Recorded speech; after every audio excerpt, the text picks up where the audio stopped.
வணக்கம். இன்றைய செய்திகளின் தொகுப்பு. நாமக்கல் புதுச்சத்திரம் ஒன்றியம் கலங்காணி அரசு மேல்நிலைப் பள்ளியில் நடைபெற்ற நலன் காக்கும் ஸ்டாலின் நிகழ்ச்சியில் நாமக்கல் பாராளுமன்ற உறுப்பினர் VS மாதேஸ்வரன் MP அவர்களும் மாநிலங்களவை உறுப்பினர் KRN ராஜேஷ்குமார் MP அவர்களும் கலந்து கொண்டு பார்வையிட்டு பயனாளிகளுக்கு மருத்துவ ஆணைகளை வழங்கினர். அங்கூர் தமிழ்ச்சங்கம் university of south east Asia வழங்கும் கடாரம் கொண்டான் உலக பேரரசன் ராஜேந்திர சோழன் கடாரம் வென்ற 1000வது ஆண்டு விழா அங்கோர் வாட் கம்போடியா நாட்டில் நடைபெற்றது. விழாவில் சிறப்பு விருந்தினராக கொங்குநாடு மக்கள் தேசிய கட்சியின் பொதுச் செயலாளரும் திருச்செங்கோடு சட்டமன்ற உறுப்பினருமான ER ஈஸ்வரன் அவர்கள் கலந்து கொண்டார். ஹோட்டல் ஊழியர்கள் கட்டாயம் என்ட்ரிக் ஃபீவர் தடுப்பூசியை செலுத்திக் கொள்ள வேண்டும். வாடிக்கையாளர்களுக்கு காய்ச்சல் பரவுவதாக புகார் எழுந்ததை தொடர்ந்து உணவு பாதுகாப்புத்துறை உத்தரவு. டெல்லி கார் குண்டுவெடிப்பில் தொடர்பு இருப்பதாக கைது செய்யப்பட்ட புல்வாமாவைச் சேர்ந்த மருத்துவர் முஜம்மில் ஷக்கீல் பரிதாபாத்தில் அவர் வாடகைக்கு தங்கியிருந்த அறையில் மாவு அரைவை இயந்திரத்தில் வெடிகுண்டுக்கு தேவையான ரசாயன பொருட்களை தயாரித்து வந்தது விசாரணையில் அம்பலம். அங்கிருந்து 360 கிலோ அமோனியம் நைட்ரேட் மற்றும் இதர வெடிபொருட்களை போலீசார் கைப்பற்றினர்.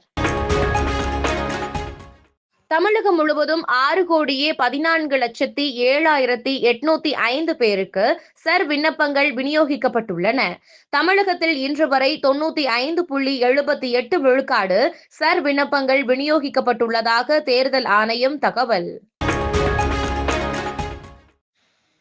தைவான் விவகாரத்தில் ராணுவ தாக்குதல் நடத்த ஜப்பான் துணிந்தால் உறுதியான பதிலடி கொடுப்போம் என எச்சரிக்கை விடுத்து ஐநா பொதுச் செயலாளர் அண்டோனியாவுக்கு சீனா கடிதம்.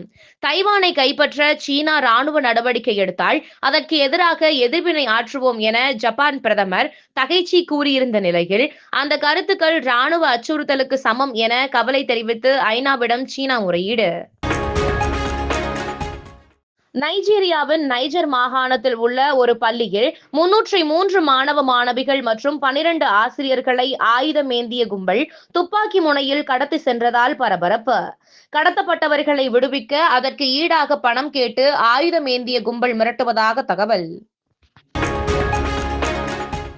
தென்னாப்பிரிக்காவில் நடைபெறும் G20 மாநாட்டில் போதைப் பொருள் பயங்கரவாத தொடர்பை தடுத்தல், சுகாதார பாதுகாப்பு, ஆப்பிரிக்க இளைஞர்களுக்கு திறன் மேம்பாடு உள்ளிட்ட புதிய முன்னெடுப்புகளை முன்மொழிந்தார் இந்திய பிரதமர் மோடி. அனைவரையும் உள்ளடக்கிய நிலையான வளர்ச்சியில் கவனம் செலுத்த வேண்டும் என்றும் இந்தியா எப்போதும் ஆப்பிரிக்காவுடன் ஒற்றுமையாக துணை நிற்கும் என்றும் பிரதமர் மோடி உறுதி. உக்ரைன் தனது வரலாற்றில் இல்லாத மிகவும் கடினமான தருணத்தை இப்போது எதிர்கொள்வதாகவும் நாங்கள் எங்களின் கண்ணியத்தை இழப்பதா அல்லது ஒரு முக்கிய கூட்டாளியை இழப்பதா என்ற அபாயத்தில் உள்ளதாகவும் உக்ரைன் அதிபர் ஜெலன்ஸ்கி பேச்சு. டான்பாஸ் பகுதியை ரஷ்யாவுக்கு விட்டுக் கொடுப்பது உள்ளிட்ட அமெரிக்காவின் 28 அம்ச அமைதி திட்டங்களை ஏற்குமாறு ட்ரம்ப் வற்புறுத்துவதால் உக்ரைன் கடும் அதிருப்தி. தங்களுக்கு வழங்கப்பட்ட சிறப்பு தீவிர திருத்தம் 2026 கணக்கீட்டு படிவத்தினை தங்கள் பகுதி வாக்குச்சாவடி நிலை அலுவலர்களிடம் ஒப்படைத்து விட்டீர்களா என்ற கேள்வியுடன் சர் குறித்த விழிப்புணர்வு ஏற்படுத்தும் வகையில் ஆவின் பால் பாக்கெட்டுகளில் அச்சிடப்பட்டு இன்று விநியோகிக்கப்பட்டு வருகிறது.